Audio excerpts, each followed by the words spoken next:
Coming up on Time for Hope. You relied heavily on the Lord to get you through that. Yes, I did. And when I lost my son, that was, well, you just don't ever get over that, It's just the thing that you learn to live with. You don't never get over it. Join Dr. Freda Crews, licensed professional counselor, and her guests as they provide practical solutions to real-life problems on Time for Hope. You have just joined Time for Hope, a faith-based mental health program. And last week I started a series of studies on coping with grief and loss. So if you didn't get in on that first study, I would suggest that you go to our website and be brought up to date, because I'm going to pick up today where I left off last week. And that is, we were talking about the pain of grief over a significant loss. Although I did mention, as you will find out if you go to our website and see the first show, that there are deaths that are what we call small deaths, and they do cause pain.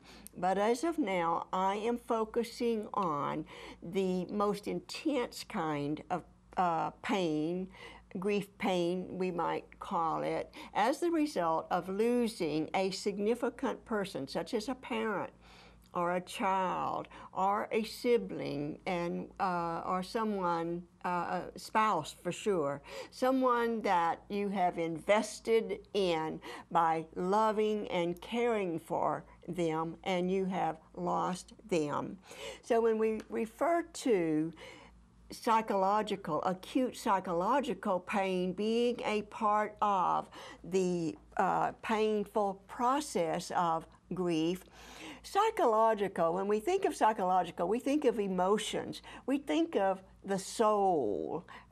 It's the very heart of us when I refer to psychological pain.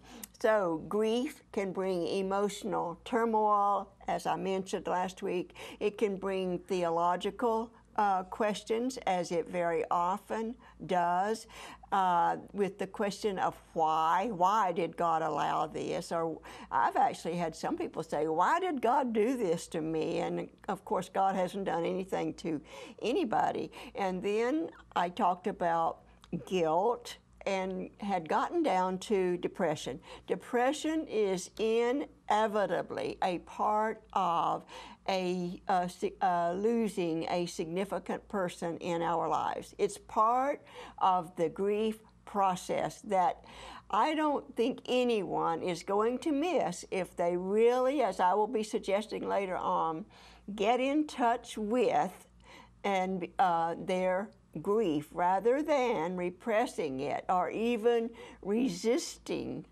grieving over the loss of a loved one. Involved with depression, we will find anger.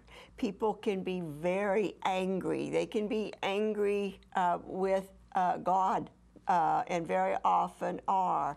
They can be angry with the person that died for leaving them. They can, so anger can be a part of the pain that one feels, but it also is a way of sometimes trying to get the pain out so that it doesn't hurt so bad. And then there's always sadness. Grief always has sadness there. That's what we think of when we think of grief, is sadness. When we think of mourning the loss of a loved one, we think of sadness. And then I mentioned helplessness, because when there's death involved, we are helpless to change it. It's not within our control to change it when we've lost someone permanently by death. So when there is that sense of helplessness, and I mentioned that the prayer, the AA prayer that says, Lord, grant me the serenity to accept the things that I cannot change. And as we move on to recovering from grief, we will be referring to that prayer again. And then rage can be a part of the sadness And of course, when you speak of depression, you're speaking of sadness. Rage can be a very real part of expressing the pain that one is feeling during a grief process. I remember a case where a parent had lost a teenage daughter and the pain that she was experiencing. And as she sat in my office, she described how in the afternoon when she would start home from work and knowing that when she arrived home that her daughter was not going to be there, and the pain would just be overwhelming. She would pull off to the side of the road, and she said she would literally just go into a rage and beat on the steering wheel and crying and screaming and raging that she had lost this beautiful, beautiful teenage daughter. And that's acceptable. For a period of time in the grief process, we're not going to put any judgment on that. As long as it is acted out or the person acts out their rage in an appropriate way. She was alone, she was off the highway, and so she did it very appropriately. And then we think of loneliness. I personally have experienced loneliness. It's an inevitable part of the grief process when you lose a significant other in your life, like a spouse, when they've been there for so many years and then they're not there any longer. When you think of going home, there is, and then arriving home, there can be such loneliness when a spouse is missing. The same could be true with a child or even with a parent, but more so with a spouse when we think of the loneliness. But it's a very real part of the grief process and the pain that one experiences in grief. And then there can be resentment that others are not having to go through what you have gone through, that others seem to be going on their merry way. They're not depressed. They're not feeling sad because they haven't lost a loved one, or they haven't experienced a significant loss. And you can experience resenting people being happy since you aren't happy. Instead, you're depressed and sad. And also, there can be the hopelessness. There's a helplessness that comes with grief. There can be a hopelessness that life is over. That you'll never be happy again, that you'll never not be depressed again, that you'll never not feel this pain again. And of course, later on in our study, we're going to learn that is not true. As I have told many clients, life will never be the same. With a significant loss, life is never the same again. So it's a false expectation to believe that it will be, but it can be good again. I'm going to go ahead and give that hope. Life can be good again, even after the loss of a significant loved one in your life. And then we move on, leaving the psychological pain, move on to the physiological symptoms that can show up in the grief process. Eating disturbances, we can lose our appetite, or there are others that overeat and gain weight during the grief process, because very often they convince themselves that food can fill that emptiness within them, that void that's been left by the death of a loved one, and they will overeat, and yet, as I say, some lose their appetites. Sleep disturbances, it can cause one to have trouble sleeping Or the depression also can cause some persons to oversleep as a way of escaping from the pain. There are sexual disturbances that come during the grief process. What it amounts to is we are not operating on all cylinders. Kind of a crude saying, but it's true. And we cannot expect for a period of time after a significant loss to operate on all cylinders. There are going to be some that are not operating up to par. So there can be a lack of sexual desire. As a general rule, that will be true, or a slowing down of sexual activity, especially if a couple has experienced the loss of a child together. This can be one of the outstanding pain symptoms or physiological symptoms that can creep in. There can be somatic complaints, and when we refer to somatic complaints, it is physiological complaints that have no biological or biochemical basis. We can develop body pains, body symptoms that a physician perhaps cannot find a root cause for, and those can be looked at or tagged somatic complaints having to do with the body and having to do with non-biological or biochemical. We sometimes refer to them as psychosomatic complaints because they're coming and they're not all in the head, so we be careful using that word. They can be very real and even need a physician's attention. Then we move on to relationship problems. How many people, and especially couples who have lost children, have you known to divorce? There is a high rate of divorce takes place between couples when they lose a biological child, that of the child belonging to both of them. I know that from the following my brother through the loss of 2 children, and each time a divorce taking place, because it's such a painful process for a couple to try and bear together. And so there can be the marital problems. There can be family problems. Sometimes a death separates a family.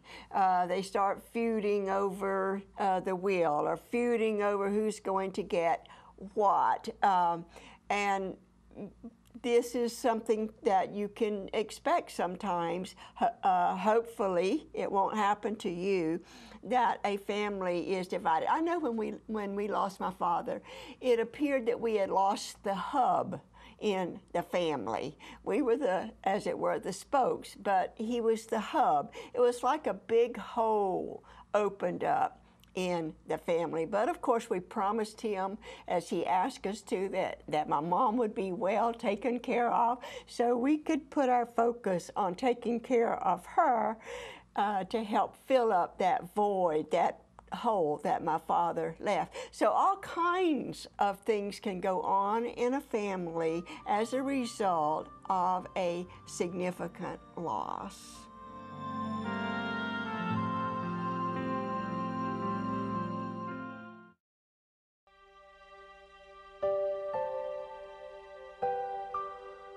We moved through that. We can beat this stage rather quickly, because the doctor said, with sorrow in his eyes, he said, "Your one hope is a miracle." And so, of course, we prayed for that miracle. But if there's if there's any silver lining to the cloud of cancer, it's what we call anticipatory grief. And I was just so grateful that I didn't have to go to the front door, open it, and have a policeman standing there with hat in hand. And yet that happened to one of my friends, and she was saying, that she was so grateful that her husband had been taken quickly and not suffered the way my husband did. So I think many times as we look for that silver lining, as we just say, all right, Lord, I need your help, your hope, that He reminds us of those things that we can be thankful for. And as we concentrate on those good things, that's when healing begins. Because so many times people would come up to me and say, oh, this is what I'm going through, I must be crazy. I say, no, you're not crazy, you're grieving. The first stage is the numbness, that's the oh no. And I think that's God's morphine, because we have so many decisions we have to make, so many people we have to call. We just kind of go through the motions, and that is a good thing. And then, though, comes the searching stage, and that's the why. Why did this happen? Why him? Why not that guy? And during the searching stage, we'll talk to the doctors, we'll read the autopsy reports, we'll go to the scene of the accident. Grief is not something we get over, we get through it. And that it's also healthy, it's necessary, it's normal to be crying during this time. So many times we think, well, we're not supposed to grieve. No, we're not supposed to grieve as those who have no hope. And that's the difference. And it's all right to cry and to get through this time of disorientation and to go forward. And then finally the resolution to say, all right, it happened. I don't have to like it, but I'm going to get through this time, and I'm going to be a better, a stronger person because of what I've gone through. Because I'm convinced that whatever we give to God, He brings His good out of it. He didn't stop creation when He finished the earth and say, well, that's it, I'm done. I'm convinced He is still in the creation business, and He remakes us as we allow Him to. He brings His good out of tragedy, and He gives us incredible hope as we keep hanging on to Him.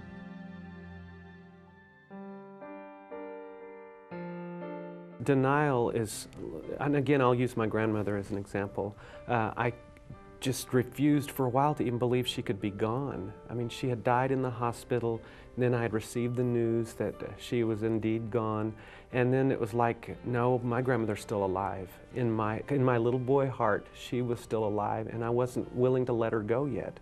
And then what that caused me to do is to begin to withdraw in this sense.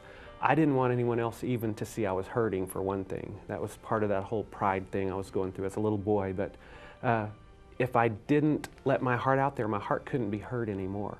So if I kept everything inside, then nobody could hurt me. And that, for me, was part of the withdrawal. As long as nobody could get to my heart, then I was fine. Well, that's the place of death. So I wanted life. To me, here's depression in a nutshell from my own experience. It's focusing so much on me and my needs that I can see nothing else. And that's like a weight around my neck. If everything is just gloom and doom for me, everybody's against me, nothing's going right for me, then it drags me down to self-pity and despair, and leaves you, like you said, that lonely, I'm the only one here in this place. So I had to cut those stones off. And that is part of getting through those stages of the grief, cutting off the things that caused me the depression, in this sense, taking my eyes off of Dennis, getting my eyes on, well, if I'm hurting, then why don't I focus on the hurts of someone else for a while, and start taking my eyes off of me, putting them where they belong, on the Lord and on others. And that's how I got through my own depression. And it's indeed now, that's the first thing. If I'm starting to feel depressed, then I need to get my eyes off of me and onto somebody else. Now, during the grief process of losing him, I'm sure that you relied heavily on the Lord to get you through that. Yes, I did. And when I lost my son, that was, you know, well, you just don't ever get over that, you know. It's just the thing that you learn to live with. You don't never get over it. I have a brother that lost 2 children. And oh, he knows what it's like. He knows exactly what it's like. He says the same thing you do. You don't ever get over it. No, you don't ever get over it. You just go on. But and God helps you through it. He says He won't put on us more than That's we're able right. to bear. That's what He said. And He's been good to me.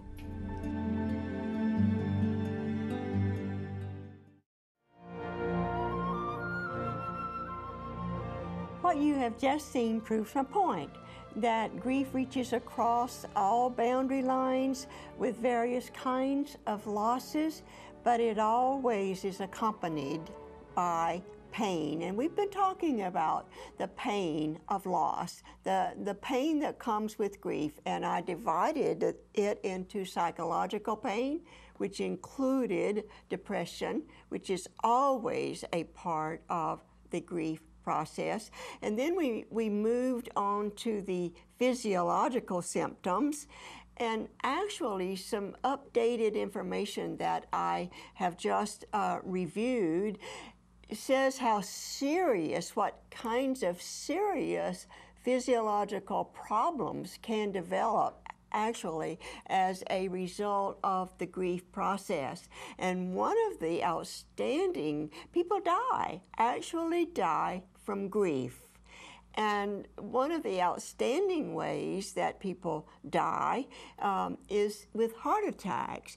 And also, very often, they will die within 6 months following the loss of a significant other in their lives. So when we think about these physiological complaints, I did mention that some can be psychosomatic, but also they are very real, and they can become very real, authentic medical issues as a result of grief. I followed personally, this is just personal information that I have followed, that people that have experienced significant loss coming up with some, even cancer.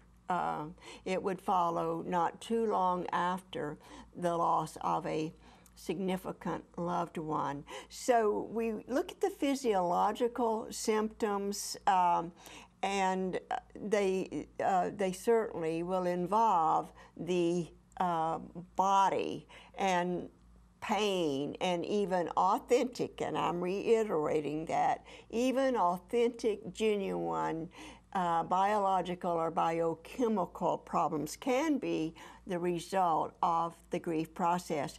And then we went on to relationship problems and mentioned how it can divide a family. A significant loss can divide a family. It also, there are high rates of divorce of couples that experience the loss of a child. Then moving on to another part of the grief process, I want to talk about the kinds of grief. Maybe you've never thought that there's more than one kind of grief that one goes through or experiences a different kind of grief as they suffer a loss, even a significant loss. First, there is the acute grief. Acute grief is the result of a sudden death, a sudden loss, one that we were not expecting, such as a child being killed or a teenager being killed in an automobile accident. That is going to bring on, that is known as, will bring on acute pain, a sudden pain, unexpected pain of grief. Also, we know that death by suicide produces an especially difficult grief, and that would fit into the acute, the kind of acute grief that I am referring to. And then there is the anticipatory grief. So we're looking at grief that is unexpected, bringing a more acute pain. And then we look at anticipated grief, and that is when someone is terminally ill and we know that their time is limited, that we're going to be losing them. And this can last over several years, or it can last over several months. And we can be prepared to a great degree, but many people will admit that they're never totally prepared for loss of a significant loved one. But anticipatory grief, knowing and expecting it ahead of time, can ease, as it were, the pain of grief, or we can do our grieving as we go along when we know that we're going to lose them. So when we think of anticipatory grief, we think most often of the terminally ill.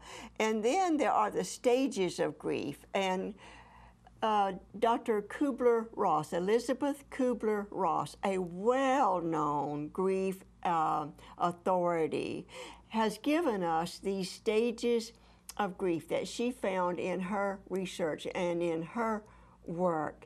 And so next week, as you join me, we will be taking up the stages of grief. And I know that some of these things you've probably never thought of as being part of the grief process, and stages that you actually do pass through as a result of a significant loss. And I will even add the smaller, what we call the smaller deaths and grief that comes as a result of even smaller deaths.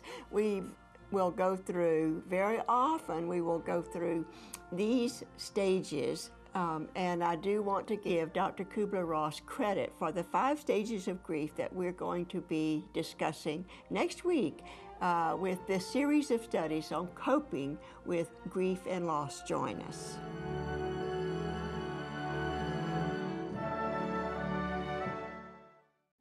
My friend, colleague, and author H. Norman Wright has written a great little book titled Experiencing Grief. Having lost a young adult son, grief would be a subject that Norm has personally experienced, and I know that you will find his book helpful if you have suffered the loss of a loved one. You may have a copy of Norm's book for a donation of any size to the Ministry of Time for Hope. When you help us financially, you team up with us and offering hope to grieving, hurting, disillusioned, confused, and sometimes hopeless people. Through our ministry, others learn and become informed so that they can minister to hurting people around them.